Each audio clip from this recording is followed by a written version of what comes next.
The room shifted the moment my brother saw me walk through the door. I noticed it the way I always notice things, not loudly, not all at once, but in the small adjustments people make when something unexpected enters a space. A woman near the buffet table stopped mid-sentence. An uncle turned his glass slowly in his hands. My brother's jaw tightened just enough that someone who didn't know him might have missed it entirely. I had known him my whole life. He crossed the room without smiling. "You weren't on the list," he said, keeping his voice low, angling himself so his back was to the other guests. It was a practiced move, the kind of thing you learn when you've spent years managing appearances. "I know," I said. "I came for Dad."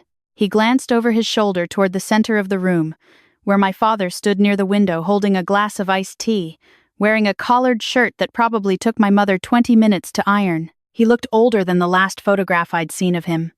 His hair had gone fully silver, but he was smiling the way he used to smile on Sunday mornings. Loose and unbothered, the way retirement apparently agreed with him. "Dad's fine," my brother said. "He doesn't need you here making it complicated."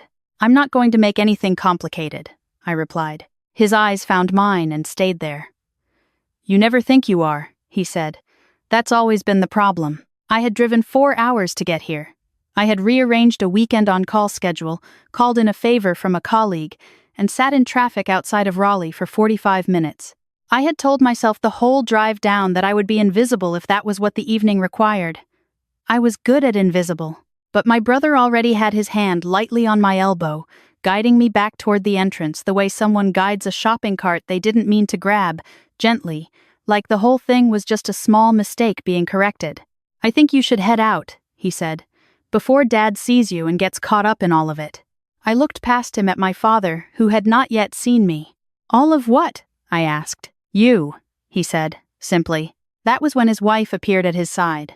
Maya had always been the quieter one between them, the kind of person who took careful stock of a room before she committed to anything. She looked at my brother's hand on my elbow, then at my face, and something moved behind her eyes. "David," she said softly. "I've got it," he told her. "David," she said again, with a weight the second time that was different from the first. He didn't let go of my arm, but his grip loosened, and before he could find whatever he was going to say next, a voice came from behind me. "Excuse me." It was a man's voice, unhurried and certain, the kind of voice that had learned not to compete for a room's attention because rooms tended to give it freely. I turned before I could help myself. He was older, maybe 60, with reading glasses pushed up on his forehead and the kind of posture that people who've spent decades walking hospital corridors develop without realizing. He was looking at me with the focused, quiet recognition of someone placing a face they weren't expecting to see here, in this rented event space in Durham, surrounded by cheese platters and retirement party banners.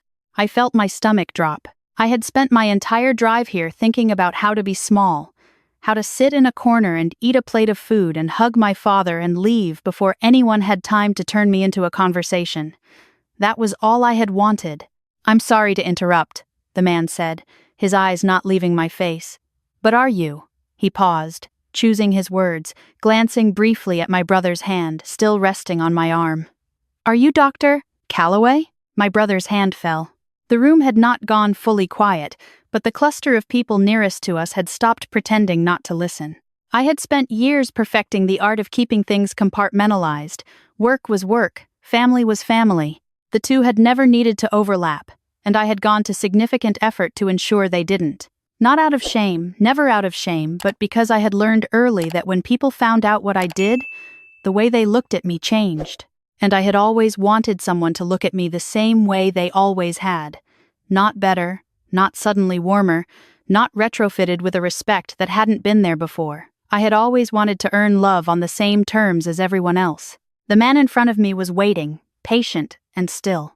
"I am," I said. 3 hours earlier, I had sat in my car in the parking lot of a gas station off I-85 and wondered whether I should turn around. My invitation to my father's retirement party had not come from my brother. It had come from my aunt, who had called me 2 weeks ago while she was apparently driving and said, "You know about the party, right? Saturday? David's handling everything." She'd said it the way people say things they assume are already known. I hadn't known. I had found out from an aunt because my brother hadn't sent me an invitation. He had, apparently, told my parents I was too busy with whatever she's doing up in Baltimore. He had told the cousins I probably wouldn't make the trip. He had told anyone who asked that I was hard to reach, that I never committed to things, that I'd always been unreliable. What he had told my father, I didn't know. What my father believed about me, I was not entirely sure. When my mother was alive, she had been the one who kept the translation going between my brother's version of me and whoever I actually was. She had softened things. When she passed 3 years ago, the softening stopped. I had stayed in Baltimore. I had worked. I had called on holidays and sent cards that I wasn't sure anyone read. My brother had become the one who organized things, who drove my father to appointments, who stood at the center of every gathering and decided, without anyone appointing him, what the story of our family would be. And the story of our family had a chapter called My Sister, the Disappointment, and it went like this. She dropped out. She moved around. She works at some clinic up north. She's too selfish to come home. She thinks she's better than us. I had never dropped out. I had never thought I was better than anyone. But I had learned that correcting the story cost more than I was willing to spend at any given family gathering, so I had mostly let it stand. Now I was standing in the middle of my father's retirement party with a man I recognized from a medical conference in Chicago 2 years ago, and he was saying my name, my professional name, the name attached to the things I had spent a decade quietly building in front of my brother and his wife, and a room full of relatives who had accepted the other version without question. "I thought that was you," the man said. He extended his hand and I shook it. "Charles Whitfield. We met briefly at the Northwestern Symposium. You presented the study on trauma response outcomes." "I remember," I said. He smiled. "I'm a friend of the family, old colleague of Tom's, actually." He nodded toward my father across the room. "I had no idea you were his daughter." My brother made a small sound. I didn't look at him. "Small world," I said, because I didn't know what else to say. I was doing what I always did when a situation started to tip outside my control. I was trying to keep it quiet, keep it contained, keep it from becoming the thing everyone would talk about on the way home. Charles Whitfield was not someone who was going to let this be quiet. He turned slightly toward my brother with the easy manner of a man who had no idea he was walking into anything. "Your sister is remarkable," he said, genuinely, without performance. "I've been following her research for 2 years. The outcomes data from her trauma unit is being used in 4 teaching hospitals right now." He paused, smiled again. "You must be very proud." My brother said nothing. The silence stretched exactly 1 second past comfortable. Maya touched her husband's arm. "Of course," David finally said, and the 2 words came out hollow and strange, like furniture moved into a room where it didn't belong. I had watched my brother navigate uncomfortable situations before. He was good at it. He had the family politician's instinct for redirection, for managing tone, for ushering things off stage before they made a mess. But he couldn't redirect Charles Whitfield, who had no reason to believe he was standing in the middle of anything, who was simply delighted to run into a colleague at a retirement party and share that delight openly. "Tom never mentioned it," Charles said, glancing toward my father with mild surprise. "I wonder if he even knows the scope of what she's done." That question landed in the center of the room like a stone. I want to explain something about why I never told my family what I did. Not the full version, not the real one. I told them I worked in medicine, which was true. I told them I was at a hospital in Baltimore, which was true. What I didn't tell them was that I had been running the trauma unit there for the past 2 years, that I had published research that changed how 3 states allocated emergency resources, that I had been named to a committee that advised the Department of Health and Human Services, that the reason I sometimes didn't answer my phone on weekends was that I was scrubbing in for surgeries that lasted 8 hours. I didn't tell them because I had tried. Once, early on, and my brother had looked at me across a Thanksgiving table and said, "You always have to make everything about yourself, don't you?" And my father had changed the subject to the football game. So I stopped trying. I let the silence do what silences do, which is fill up with whatever story the other person needs to believe. "I should go say hello to Dad," I said to Charles, mostly to give myself somewhere to move. He nodded warmly. "Of course. Please, it was genuinely wonderful to run into you."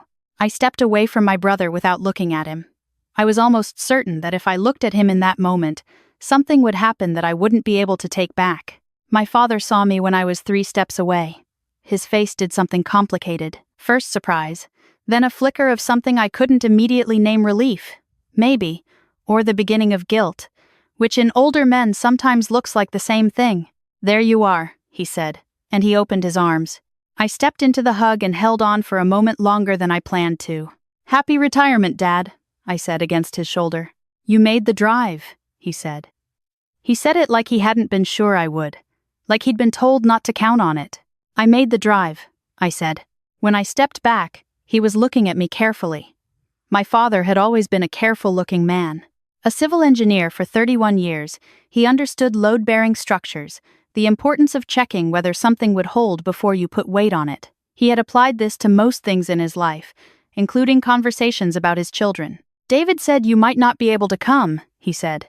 "I rearranged some things," I told him. He nodded slowly. "He mentioned you've been busy." "I have been," I said. Something in his expression shifted, caught between believing the version he'd been given and looking at the person actually standing in front of him. My father had always been caught between those two things when it came to me. When I was 22 and leaving for medical school, he'd hugged me the way he hugged me now, tightly and without a lot of words. When I didn't come home the first Christmas because I was studying for boards, my brother had told the family I was probably off somewhere doing whatever she does. My father hadn't defended me. He hadn't criticized me either. He had just nodded and eaten his turkey. That was his pattern. Not cruelty, just the path of least resistance when his son offered one. I spent the next hour doing exactly what I had planned to do. I stayed near the edges. I spoke to cousins who approached with cautious smiles. I ate a plate of food standing near a table. I listened to an uncle tell a long story about a fishing trip and laughed at the right moments. I watched my father across the room, moving easily through the people who loved him. This man who had built roads and bridges for 3 decades, and who did not fully know that his daughter had spent the same amount of time building something too. David found me by the drinks table. He didn't look at me when he spoke. He picked up a glass and examined it as if checking for watermarks. "Who is that man?" he said. "An old colleague," I replied. "From a conference. He seems to think highly of you." "I don't control what people think," I said. David set the glass down. He looked at me sideways, his face doing the thing it did when he was trying to hold 2 contradictory things at once and couldn't figure out which one to let go. "He said trauma unit," David said. I said nothing. "You run a trauma unit," he said, and it came out as something between a statement and an accusation. "I do," I said. "In Baltimore." "In Baltimore." He was quiet for a moment. Around us, the party continued, someone's child darting under a table, the warm murmur of 30 people who loved my father doing the work of celebration. David stared at the tablecloth. "You never said," he finally told me. I turned to look at him directly, and I kept my voice even because I had spent a long time learning that steadiness was not the same as detachment. "I tried to," I said. "More than once." His jaw worked. "That's not Thanksgiving, 2019. I said. "I told you I'd been made head of the unit. You said I always had to make everything about myself." His face tightened. The memory was there. I could see it land somewhere behind his eyes. "I was frustrated that day," he said. "I know," I replied. "But I stopped after that. I stopped trying to tell you things." He didn't respond immediately. He looked across the room at our father, who was laughing at something Charles Whitfield was saying. The two of them standing near the window like old friends who had found each other after a long time apart. "Dad's talking to him," David said. "I can see that," I said. "He's probably telling him about you." "Probably," I agreed. David exhaled slowly. "You could have just..." He stopped. Started again. "I've been telling people you work at a clinic. Some small practice." I looked at him. "I know." The words settled between us the way truth tends to settle, not loudly, not with fanfare, just with a weight that makes it hard to pretend it isn't there. "Why didn't you correct me?" he asked, and it came out smaller than anything he'd said all evening. "Because I was tired of fighting for permission to exist in my own family," I said quietly. "I didn't want to spend every visit defending my choices. I just wanted to show up and be your sister." He didn't answer. I didn't push. Across the room, my father turned from Charles and found me with his eyes. He looked at me for a long moment, really looked, the way he used to when I was a girl and he was trying to figure out how I was actually doing beneath whatever I was telling him. Then he began to walk toward us. I had always admired the way my father moved through a room. Unhurried, certain, the gait of someone who had spent years on job sites where everything was either stable or needed to be made stable. He moved toward me now like I was something he needed to approach carefully, not because I was fragile, but because he understood that some structures, once you've neglected the foundation, required a different kind of attention. "Charles tells me some things," he said when he reached us, his voice measured. "Dad," David started. My father held up one hand, gently, not a command, more like a request. David went quiet. "He tells me about a study you published," my father said to me, "about hospitals using your research." He paused. "He says you've been doing this for years." I held his gaze. "For about 12 years, I said. "The unit for 2. My father's throat moved. "You never told me," he said. "I told you what I could," I replied. "The rest of it you didn't always make room for." That was the most honest thing I'd said out loud all evening. I had steeled myself for it to land wrong, for him to bristle or redirect. Instead, he closed his eyes for a single second, like someone absorbing something that takes a moment to process. And when he opened them again, he looked older and younger at the same time. "Your mother knew," he said. "It wasn't a question." "She knew some of it," I said. "She asked more questions." He nodded, and his mouth pressed together briefly, the way it did when he was managing something he didn't want anyone to see. My brother was very still beside us. I could feel him recalibrating, the way you feel when someone is running the same information through a different filter and trying to figure out where they went wrong. "I told people," David started, and then he stopped, because there was nowhere for that sentence to go that didn't end in the same place. "I know what you told people," I said, and I kept my voice gentle because he was still my brother, because I had spent years being angry about this in the privacy of my own life, and I had made peace with a version of it, and I was not interested in burning the house down. "I'm not here to make you look bad," I told him. "I'm here because this is our father's retirement party, and I wanted to be here for it." Maya appeared at David's side. She had been somewhere in the background of this conversation the whole time.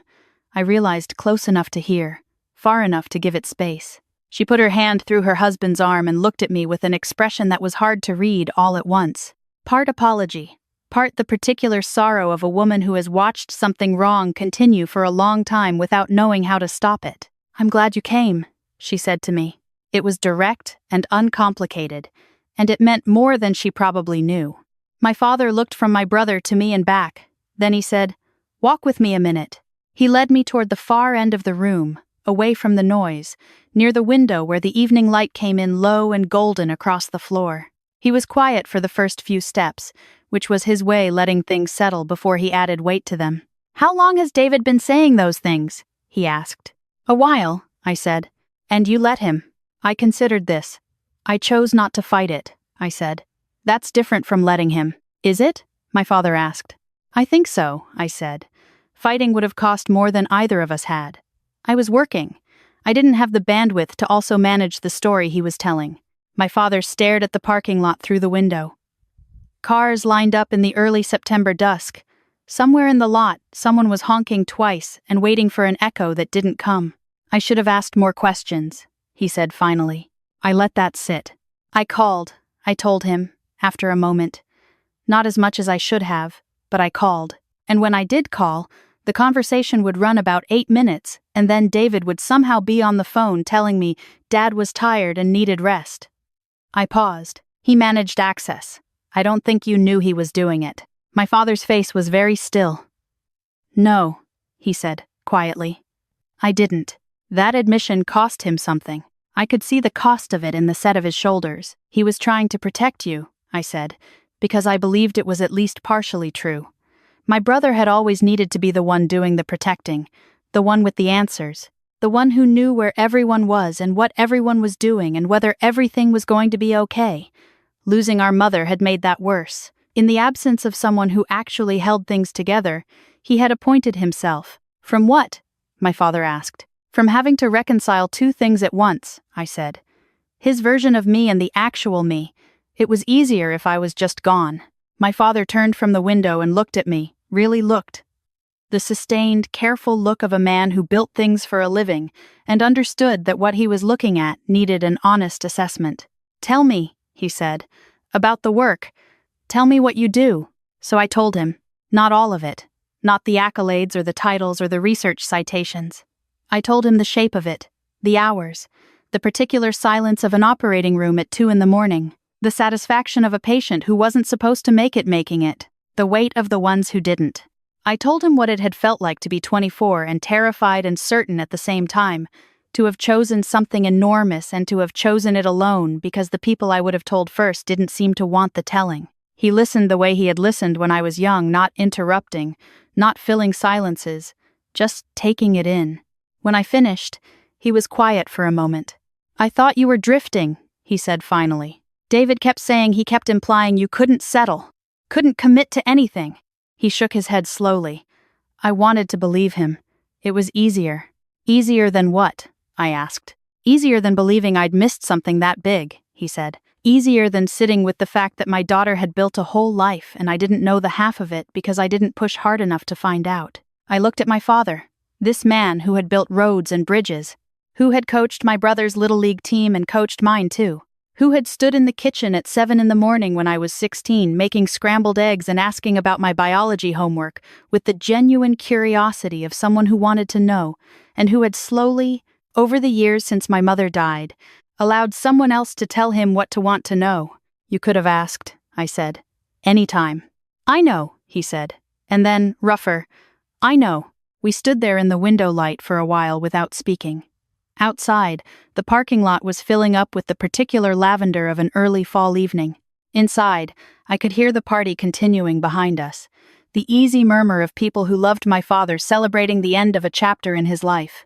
My brother was somewhere in that room, and I knew we were not finished, that there was a longer conversation ahead of us, probably several of them, probably uncomfortable, probably necessary. But right now there was just my father beside me, and the light coming in, and the fact that we were both here.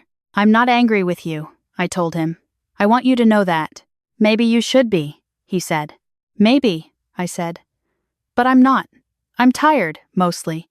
Tired of being someone else's version of me. He nodded once, the single firm nod of a man who understood what it meant to carry something too long. Then he said, I want to hear more. About the work, about Baltimore. He paused. About all of it. If you'll let me. I'll let you, I said. It was not a resolution wrapped in ribbon. It was not the end of anything. It was one sentence offered in good faith by a man who had looked at what he'd allowed and decided, quietly, to be different. We walked back into the party together, and I saw David look up when we re-entered the room. He watched our father's hand briefly on my shoulder. He watched me move to the buffet table and pick up a plate without excusing myself from anything. And he watched, I think, the moment his careful architecture of who I was began to develop the first real cracks. Later, he found me by the cake table. He didn't say much. He wasn't a man built for large public gestures of anything, which was actually one of the things we had in common. I'm going to stop, he said. Stop what? I asked. What I've been saying. To people. He looked at the cake. It wasn't true. No, I said. It wasn't. He nodded, still not quite meeting my eyes. I don't know why I think I needed you to be the thing I was saying you were. I know, I told him. That's not fair. No, I said. But you can fix it. Not tonight, but you can start. He looked at me then, just briefly, and in that look, I saw the boy I had grown up with. The one who used to save the last piece of pie for me, even when he pretended he hadn't. The one who was always the first one outside, checking if my bike was still standing after a storm. That boy had grown into someone complicated, someone who had needed me to be smaller than I was. But he was still in there somewhere. Start how? He asked. By telling people the truth, I said. When they ask about me, just tell them the truth. The party wound down around 9. My father stood at the door saying good night to everyone the way he always had, with a handshake for the men and a hug for the women, and a specific kind of warmth that was entirely his own. When I reached him at the door, he hugged me for a long time again. Drive safe, he said. I will. And he stopped. What? Call me, he said. Don't wait for a reason. Just call. I held that for a moment. Okay, I said. I will. And I meant it. I had come here tonight wanting to be invisible. I had driven 4 hours, hoping to sit in the back of my father's celebration and take up no more space than was comfortable for everyone else. I had been ready to leave quietly, to absorb whatever the evening required of me and carry it home alone, the way I had been carrying things for years. Instead, I drove home in the dark with the windows down and the highway empty, and the very particular exhaustion of someone who has finally been seen, not in the way they feared or the way they hoped, but in the only way that actually lasts, imperfectly, incompletely, and honestly, that was enough. For now, it was more than enough. If you've stayed with me this far, here's what I want to leave you with. The people in your life who seem distant, who seem hard to reach, who you've let someone else define for you, ask them yourself. Don't take the translated version. Don't accept the summary. Call and ask them how they are, and then wait long enough for the real answer, not the polite one. And if you're the one who's been letting someone else tell your story, you don't have to announce yourself. You don't have to make a speech or demand recognition. You just have to keep showing up, keep doing the work, keep being exactly who you are. Let time do what time does. If this story stayed with you, I'd love to hear in the comments. Tell me about someone you've misunderstood, or someone who finally saw you clearly. Your words matter here. And if you'd like more stories like this about quiet dignity, about family, about the slow, hard work of truth, please subscribe and stay a while. I'll be here.